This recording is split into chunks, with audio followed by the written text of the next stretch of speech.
All right, so we are going to turn these pieces of wood into floating shelves. We've already cut them to size. We have a 1 foot, 2 foot, and 4 foot sold as a set. We have rough ground a rock face edge into the three presenting sides.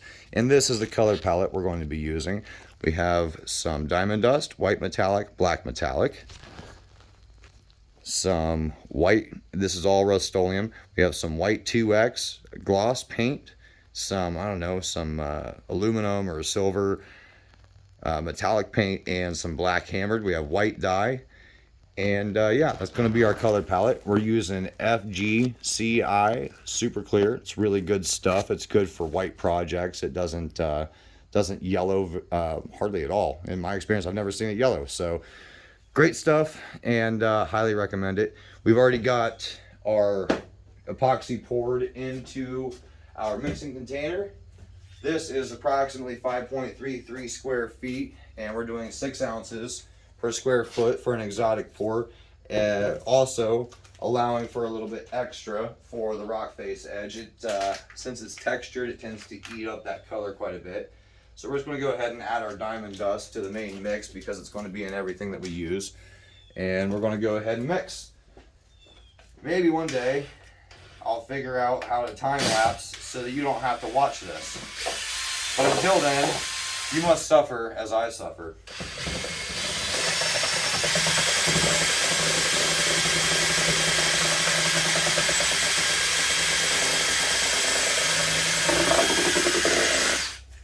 I'm going to shut my shop door.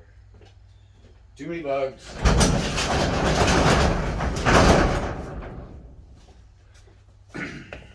So, at our 5.33 square feet times 6 ounces per square foot, we're looking at a approximately 32 ounce total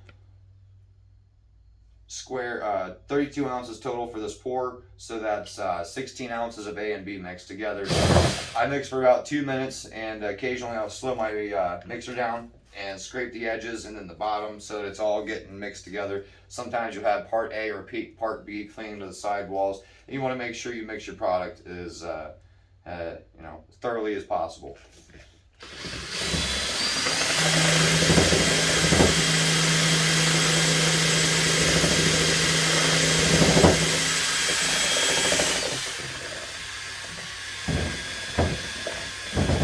Most epoxies say mix for 2 minutes. I mix just a little bit extra, but you don't want to mix too much extra because over mixing can lead to product failure on a number of different ways. One of the more common is an uncontrolled exotherm, where if you overmix the product, it speeds up the chemical reaction between the part A and the part B, and it cures way too quickly. So you want to be careful not to do that, because that that removes any of the self-leveling properties and leaves you with a lumpy nightmare. So word to the wise, don't overmix, don't overheat your product.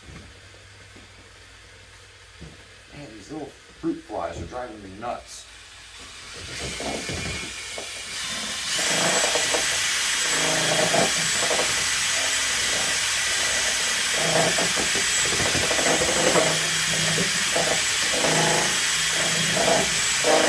Alright, this seems well mixed for about 2 minutes.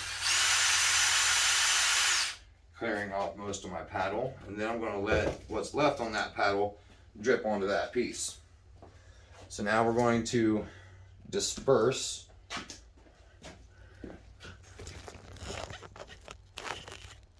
our epoxy into our color cups and mix them all back together. We're doing an exotic dirty pour, and we're going to keep back a little bit of our darker colors to throw in a couple of veins at the very end. So first, since this is a predominantly white piece, I'm filling up all of my white containers almost completely full. It's going to be difficult to mix this, but we want as much white in these pieces as we can get. Very, very, very little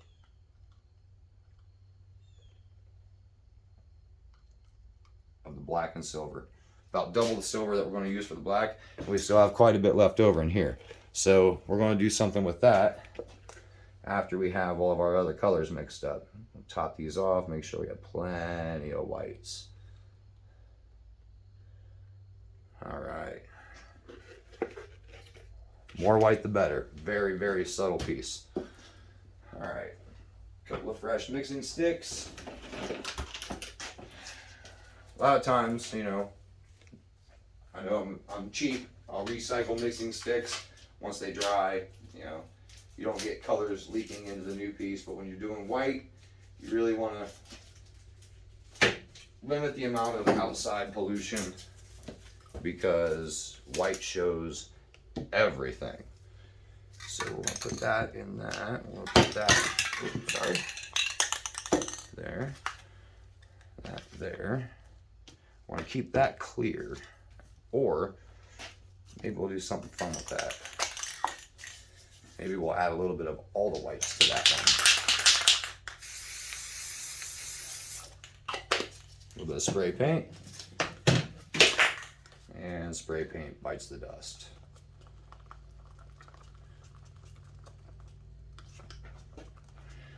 Now, this epoxy has a lot of air in it, so it's going to be kind of difficult to tell what your final color is going to look like. So there, that's probably enough.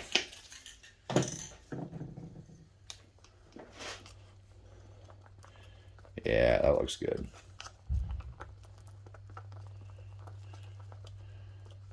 All right, so there's our silver. Now, all these have diamond dust. We're going to use black metallic for our black.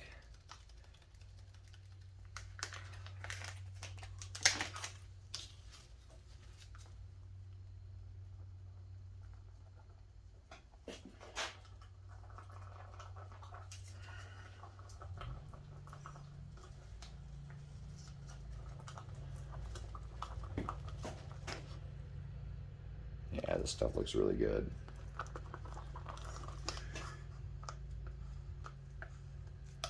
Things you'll use in almost all of your recipes.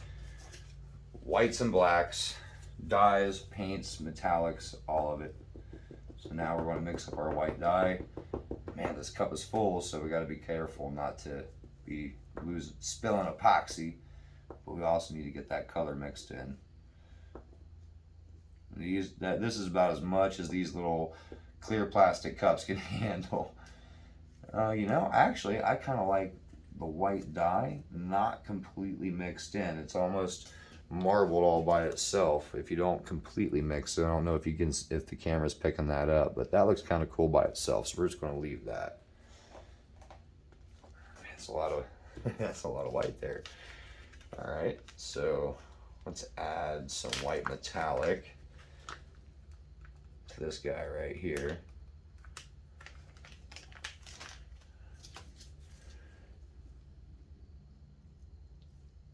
Now I'm just kind of working the white metallic down into the epoxy as deep as I can get it.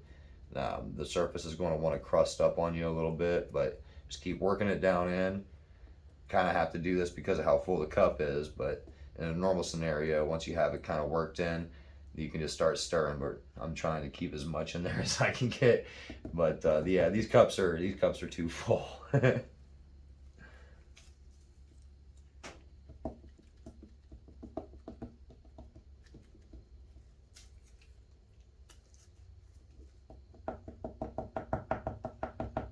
You know what? We're going to mix up here. So any epoxy that spills out, it's going to help create what's called a wash coat. It's where you rub. Actually, we're going to scoop that up right now and put that over there. Yeah, why not? What that's going to help us do is it's going to break the surface tension and let the epoxy flow more smoothly. Yeah, that's not a bad idea at all. That's what we're going to do from now on. So we're going to leave this up here. We're going to leave this up here so that any drippings fall on these.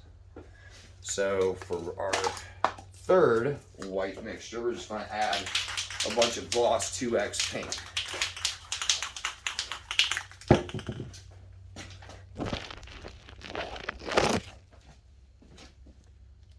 Good enough.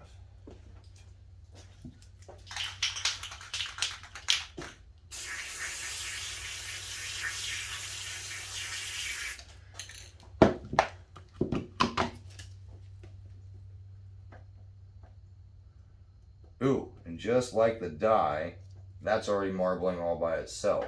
So I'm just going to give this a light mix, not mixing it all the way in. That looks pretty cool by itself. I think it's going to give us a lot of different depth and pattern. And we're just going to keep this. You know what?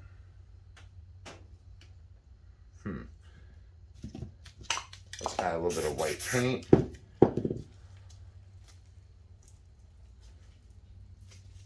If I can get this open, add a little drop of white dye. We'll add a little bit of white metallic to it. So we have an amalgamation of all the white additives in one. And just like a couple of the other whites, we're just going to get this stirred in enough so that metallic isn't clumpy. We want to kind of keep it. Oh yeah, that looks cool.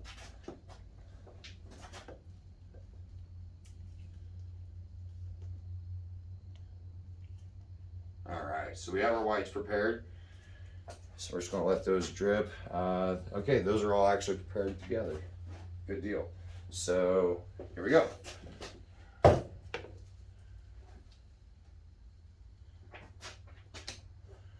We have our white collection and our darks. We're going to keep back some of these darks to add some veins in later. So go heavy on our whites. Throw just a touch of spray paint in there.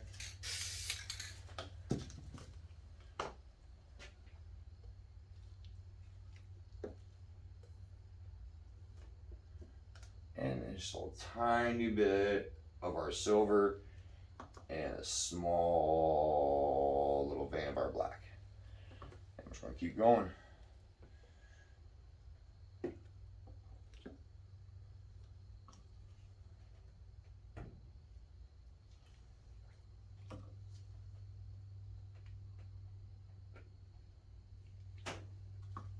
Again, just a tiny little vein of our black and a little bit of our silver. Back at it with the whites. Now we're going to keep back a little bit in each cup so that after we have this all poured out, we have a little bit of extra to work with in case there's any major voids that we can't get to fill with heat or whatever, you know, breaking the surface tension with our finger, whatever other methods that we have to accomplish that. So, and just add a little bit of white spray paint to the top of that just for fun. Okay, so now dash of silver and a ever so tiny splash of black. Now we're going to keep these separate because we're going to add highlights with those later. So now we have our bucket. Wiping my hands off with some pre-soaked rags with alcohol.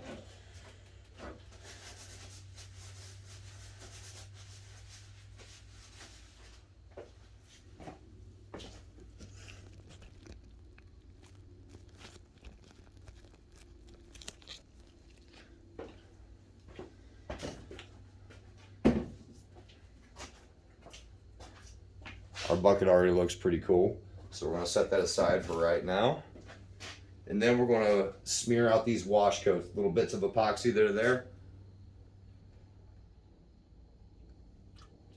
We're going to smear those smooth.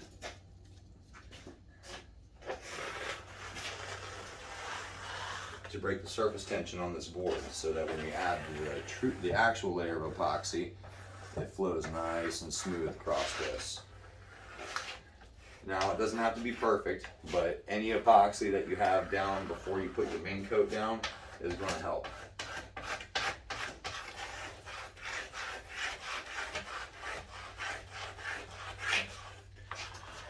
Now, Now it's very important to have your pieces leveled, especially on dirty pours, or as some people call them, exotic pours. You know, if it's level, then the epoxy will flow equally in all directions. And that's what you want.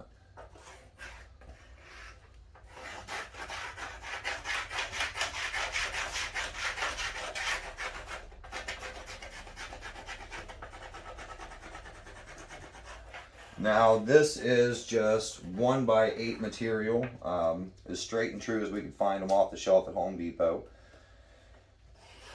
Cut to size, the edges routed, and then we ground the edges as well to get our rough cut rock looking edge.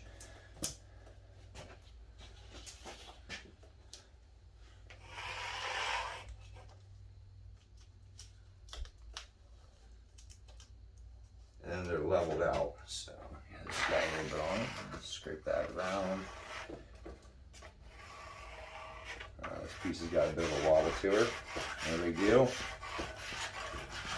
Now on the smaller piece, I'm not as concerned because even the smallest amount of epoxy on that one will go as far as you need it to because it's very small space. And truth be told, we mixed more epoxy than we would need. Again, the rock face edge is going to take up a considerable amount of that, so kind of need a little bit of extra in that scenario, but I would always rather have too much than not enough.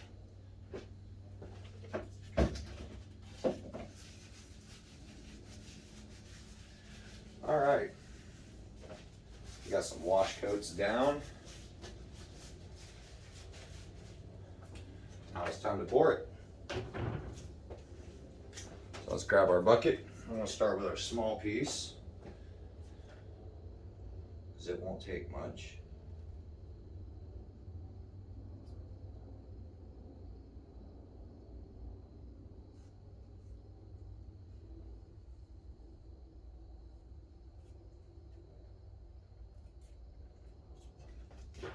That should be enough. Alright, so let's come over here. Man, I really like the way these colors are acting.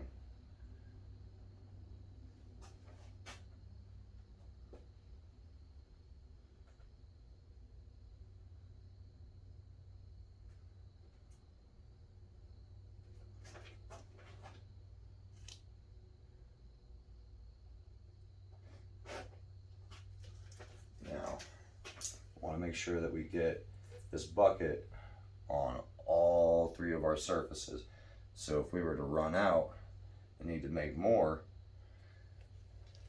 they all have some similarities to them. So now I've got enough to probably spread out. I want to go back through and fill in my major voids.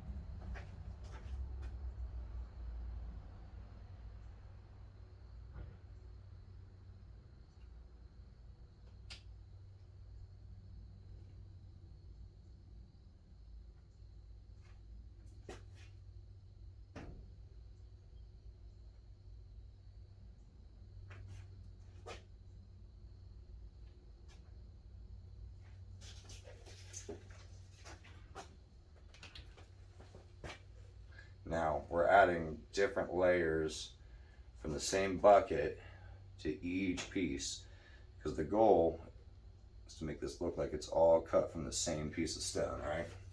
So you want the same colors because your bucket's going to have different layers of color to it, depending on when you poured those colors into said bucket. So we want to add different portions of our bucket to each piece to tie it all together. Okay, that one's good. That one's good. This one needs a little bit of love.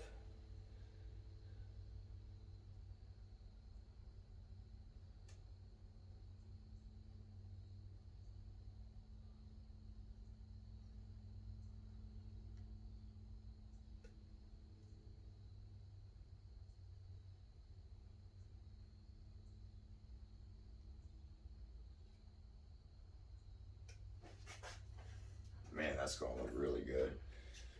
All right, we still have a little bit left. Let's keep pouring. Oh, I just got into that with my elbow. That's awesome.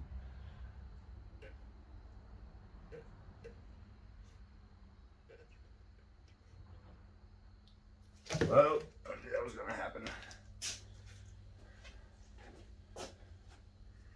Oh, big void up here. Almost missed that. There's some heat to this.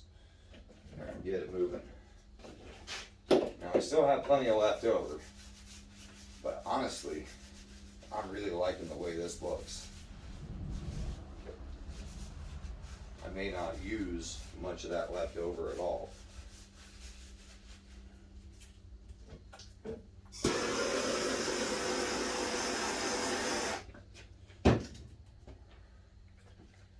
Just a little bit of heat to get her flowing again. Let's start up here in this big void. Bring it and tie it in there. Bring it up.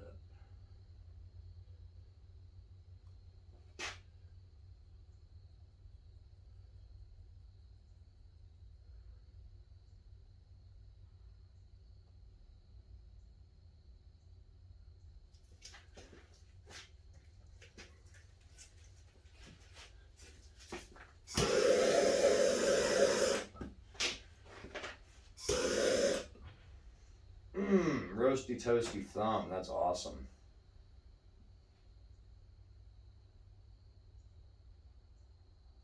All right, so got a bunch of different stuff going on. We're just going to heat the whole surface of it and get it to start moving together. If there's voids left when we're done, we'll use our leftover mixes to go back and fill those in.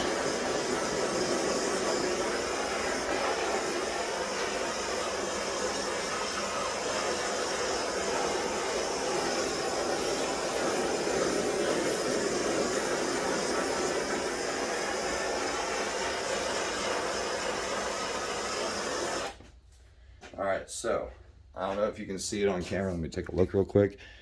No, you probably can't, but there are a number of different bare spots through here. Right here, so I'm just going to go through and tap those and break the surface tension a little bit and get those flowing together. Get this edge flowing together a little bit. Yeah, there we go. Sorry guys, I can't afford to hire a production crew just yet. Buy some of these and I will.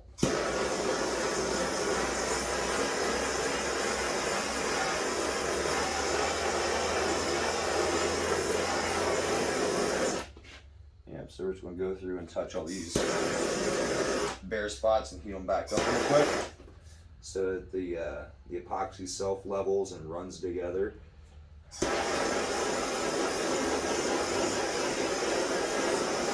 Do not worry about the aesthetics. When you touch it, it'll all change. So don't be afraid to go finger in it. Yeah, that's what she said. Now this is my back edge, so I just want to run the epoxy up to it. When I pull the tape down, I'm going to leave this intact. Now, I want it covered all the way down the back edge, but I don't want to get epoxy down my back face because I'm just going to have to sand that off anyway. So when we pull our tape down, we're going to leave the back edge alone.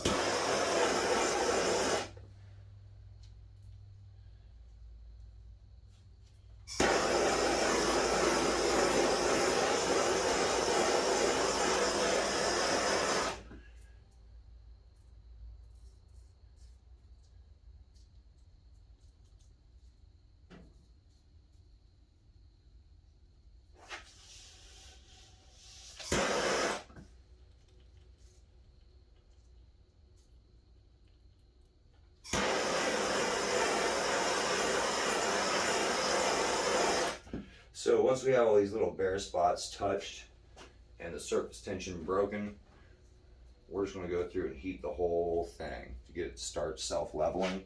That kind of takes all the work out of it for us.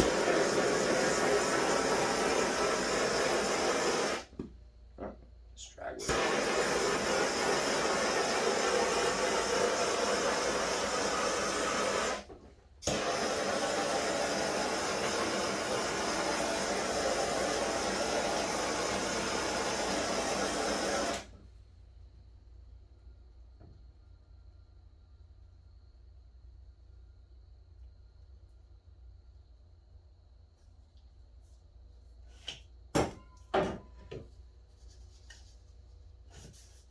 sure that that back wall with the tape is very secure. Because of all the places that epoxy can run on this piece, the back wall is the last place we want it. Alright, so we have a lot of black and gray in that piece, not as much in this piece, and certainly not much in that piece. So to tie these all together, we're going to add some black and gray to this one.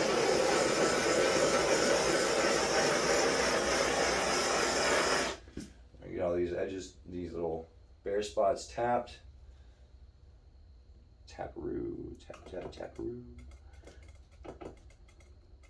Get a nice little reservoir built up in our tape dam so that when we pull it, it wants to flow nice and clean over that rough edge. Oh, missed you. That's about it. Oh, there we go. Some over there, some over here. All right.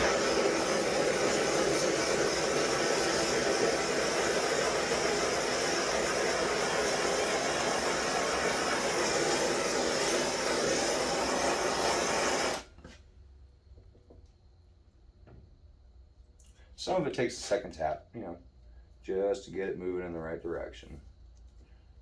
Like an unruly child or a Democrat. Just kidding. Not really.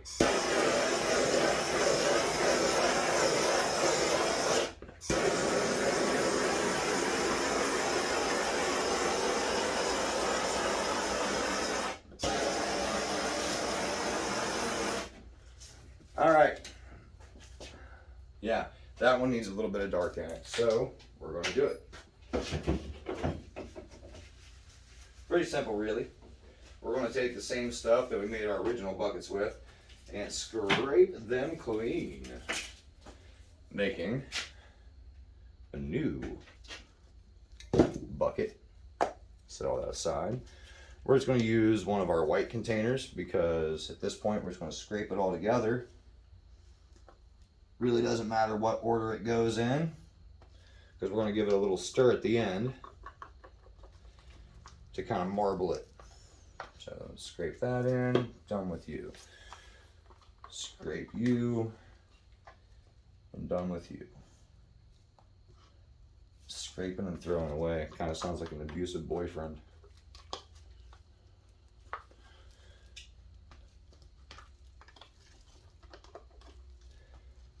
Now, these surfaces are already covered quite thoroughly. They really don't need any more epoxy, but what this is going to do for us is really pull a lot of color over those edges when we pull that tape down, which is what we want. Like those, outside of a couple small dimples, outside of a couple very small dimples, those are about as glassy smooth as you get on your initial pour. Well, there's another one. Boom, boom, boom. All right.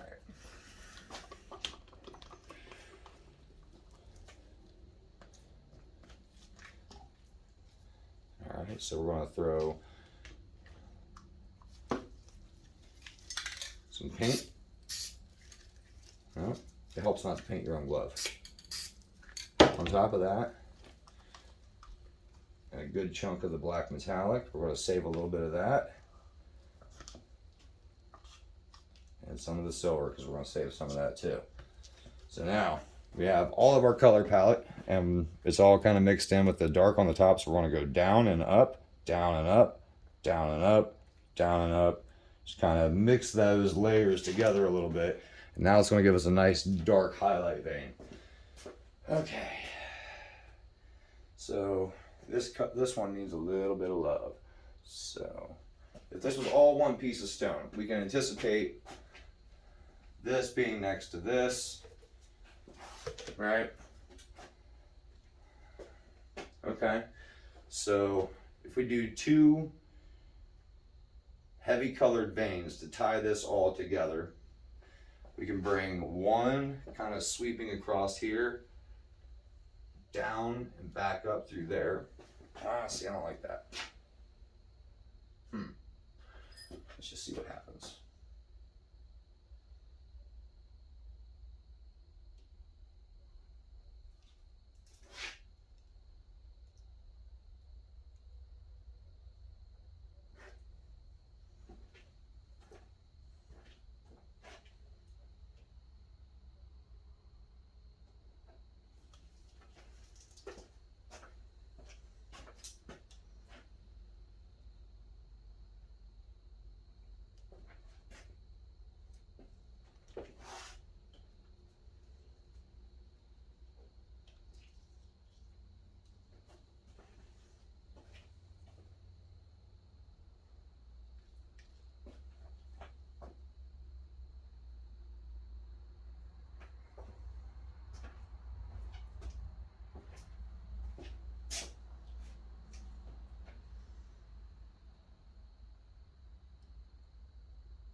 really don't know how this is going to turn out. Didn't exactly go according to plan, but we're just kind of having fun with it at this point.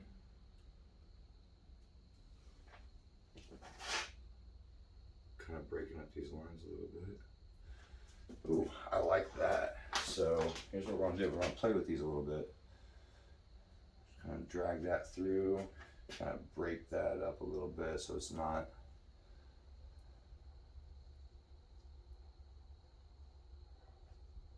Okay.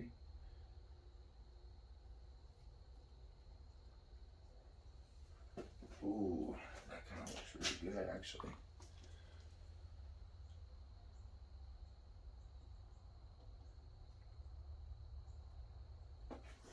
That's pretty cool. This is the fun part. You just kind of get to turn it into something that only you would have made. You know what I mean?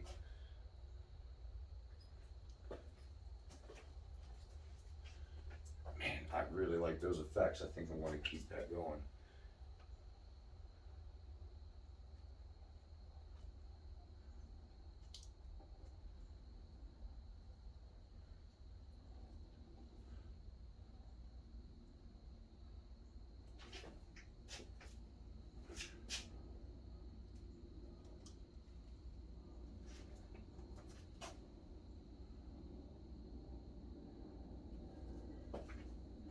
Yep, at this point we're just kind of playing with it.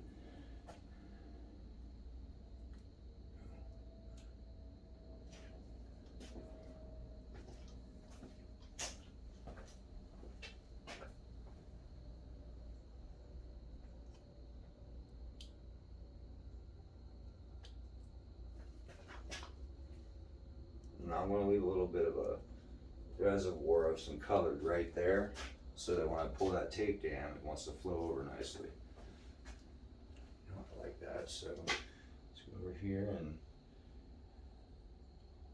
diddle pud this a little bit.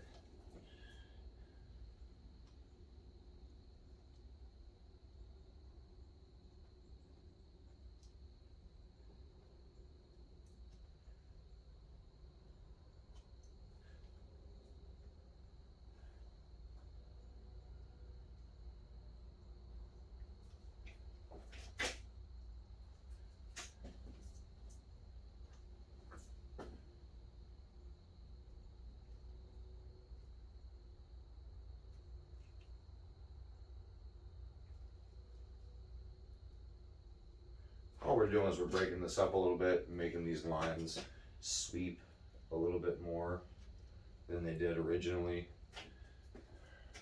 That one's a little busy. I really like that one. Could be from the same cut of stone though, and that's our goal.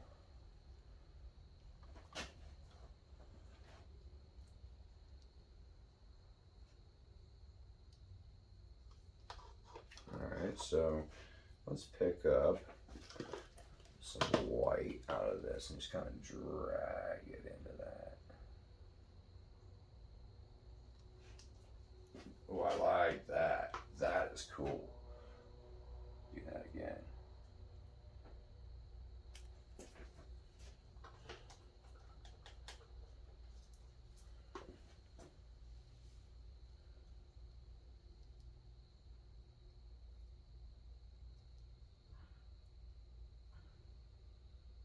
And you guys saw how much white we had mixed up, right? And it still turned out this dark with just the tiniest amount of black.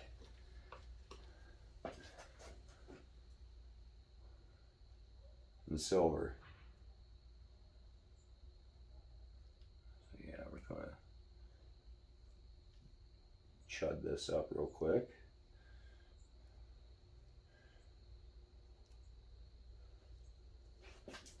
I really like that. I think I want to leave that alone. Bring that way. That looks good. I'm just using whatever leftovers I can scrape out of these containers to add a little bit of color as I'm breaking this up. I'm shocking these veins, these darker veins with a little bit of white.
ended up not using the rest of our black and silver because I really like the way this turned out all by itself.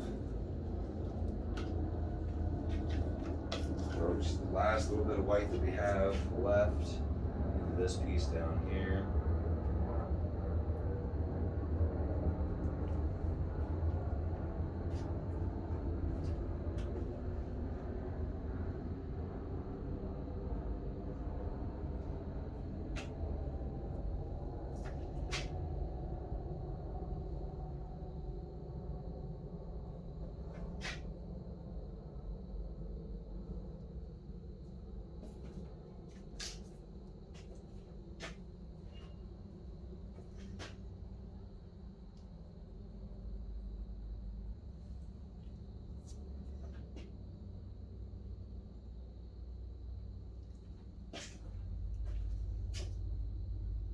Yeah, I'm satisfied with that. Not thrilled with the little end piece here. Too much color. It doesn't really fit with everything else. Might end up redoing it, but everything else looks good. So, we'll torch this, give you guys an up close and personal view, and pull the tape down.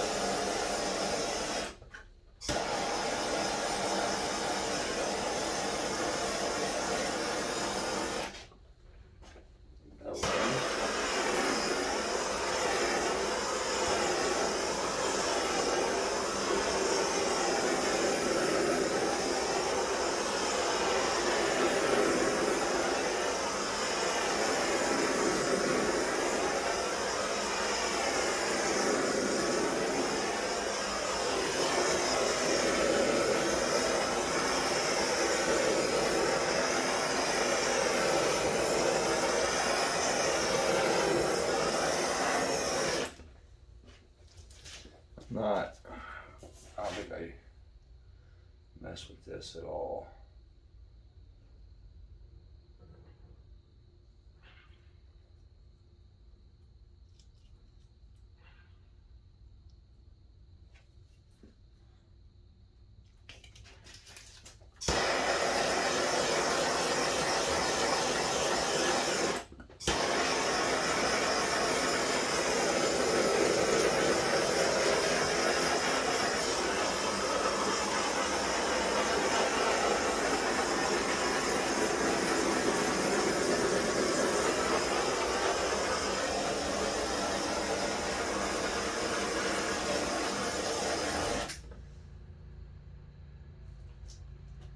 All right, we have good coverage everywhere. So we're gonna let this set up for a minute and then pull the tape down and let this flow over. Didn't take the time to pre-paint it because I didn't think it was gonna turn out this dark, to be honest. So we'll see how the color takes to the edge. Worst case scenario, we gotta touch it up with a little bit of paint after the epoxy cures. But yeah, here is. This was in reverse the whole time.